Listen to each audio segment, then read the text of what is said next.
एक शख्स फौत हो गया तो जब कब्र में गया तो उसके ऊपर अनवा अक़साम के अजाब मुसल्लत हो गए, चूंकि बहुत गुनाहगार था।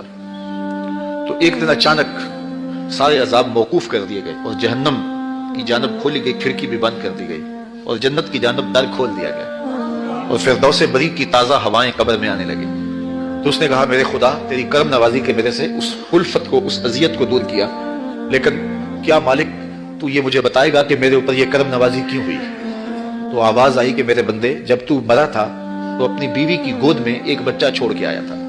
अब बच्चा थोड़ा सा बड़ा हुआ है तो उसने उस बच्चे को मकतब में बिठाया है। तो उस्ताद ने उसको कुरान मजीद पढ़ाने से पहले कहा, बेटा पढ़ो बिस्मिल्लाहिर्रहमानिर्रहीम।